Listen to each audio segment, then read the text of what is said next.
Hello, hello. What is going on? Hope you're doing well. Welcome to the Life in Transitions Experts YouTube channel, Facebook group, and podcast. I'm your host, Courtney Rollins with Estate Pro Service, where I help folks make probate and estate planning easier, all while solving challenges that help generate income and wealth, primarily through real estate.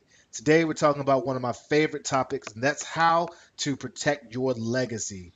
How to make sure that you have permission to live and the ability to pass away, knowing that your legacy, your family, and everything is secured based on the things that you're doing right now. So let's go right into it. We're going to look at today six very essential documents for to protect your legacy. Now, I must say this disclaimer: I am not an attorney, nor am I a financial advisor. I'm simply here sharing my experience with you as a probate specialist, as someone who's involved in real estate, and someone who's very committed to helping folks think about how important estate planning is. The statistics and numbers are very, very bewildering and sometimes sobering to realize the amount of people who uh, don't have their legacy, their estate plan in place. The amount of people that have wills is rising, but again, you'll hear me say, you hear a lot of people say, a will is not enough. I am in the probate space so much because that's how I find families and folks who need help having solutions for their property. I either help them buy, I can buy the property for cash, or I can help them sustain it, or I can help them list it to get top dollar. Whatever their issues or needs are, I try to listen and fill those roles. And it's led me to understand how important it is to avoid the probate process. Probate is like a civil lawsuit that you are placing against your family when you pass away if you have not done the proper steps to make sure you don't have to go through probate. So let's take a look at this. All right, six essential documents. One is a durable power of attorney. This is a document or tool that allows someone to have financial um, control or make decisions on your behalf while you're still alive. And you'll notice that many of these documents, a great majority of them, are actually talking about things that take place while you are alive. So this isn't just about when someone passes away, but it's about being alive, being able to make sure that things are in place. So if you're overseas and you're trying to do business in a state or a country, someone having financial durable power of attorney can be helpful. If Even if you become incapacitated, and we'll talk about some other spaces where it shows up, having a financial power of attorney is super important for financial matters. Health directive. This is also a power of attorney, but for your health.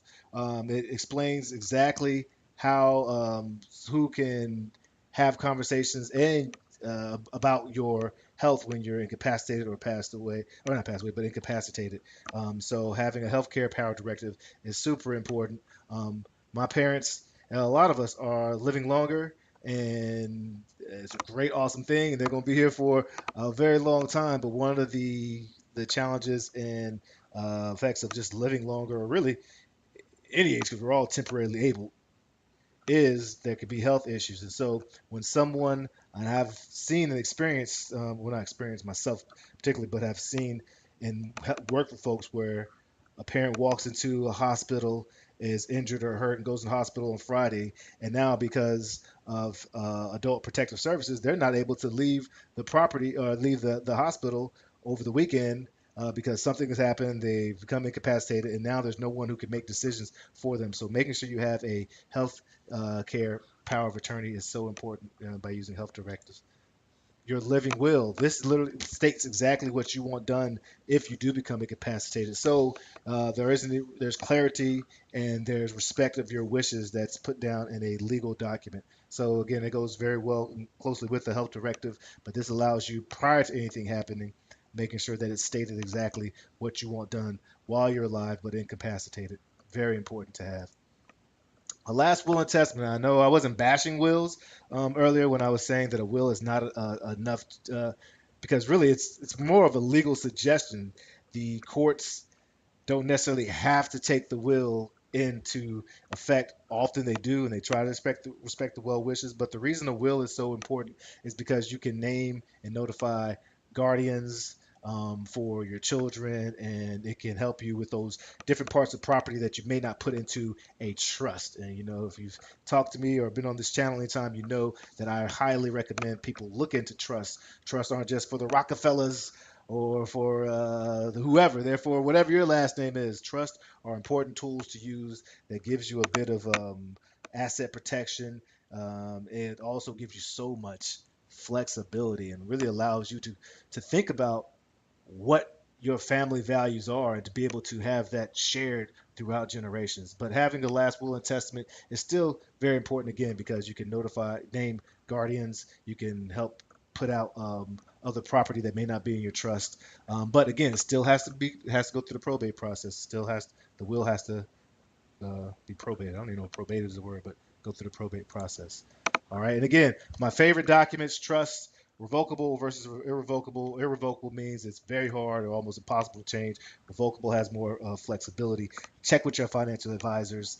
Um, they are awesome tools to be able to literally write out your manifesto or your constitution or your family's constitution. And there's so many ways that you can use a trust to not only protect wealth, but even generate wealth, especially when you start aligning those with insurance policies.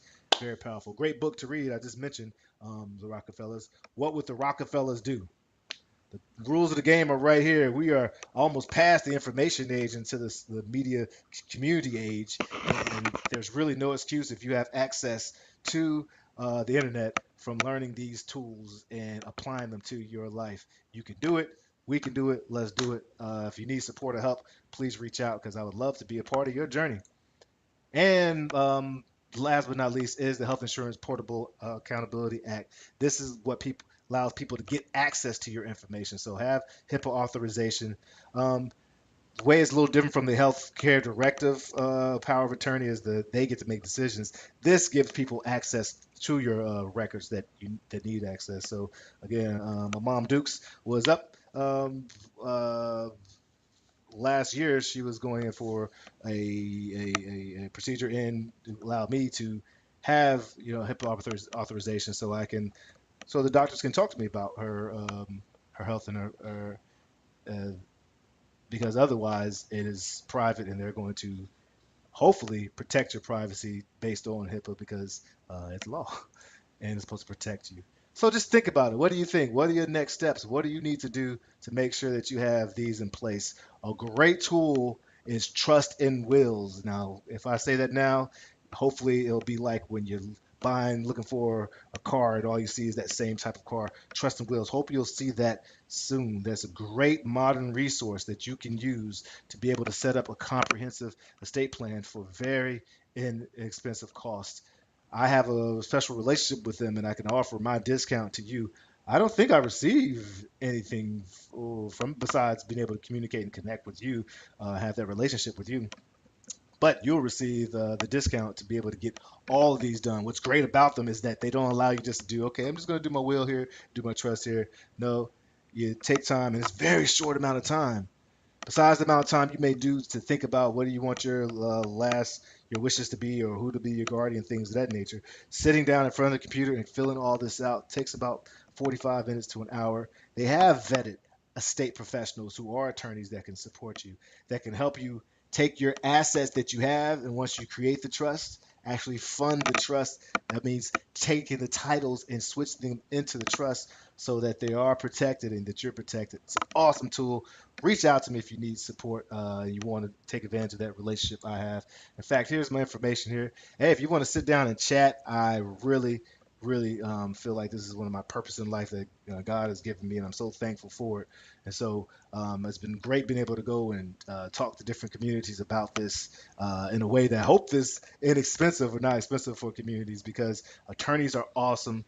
They're worth their weight in gold, but they can sometimes cost their weight in gold. And so I think even though I'm not giving legal advice, sharing my experience allows people to line up and be efficient with their time when they sit down with an attorney or when they use trust and wills and tools like that. So reach out to me, Courtney at estateproservice.com, or go jump on my Calendly. We can talk, we can chat, and yeah, check out my reviews at Estate Pro Service LLC. And other than that, I will talk to you on the next video. This is the Life in Transitions YouTube channel. That's LITE.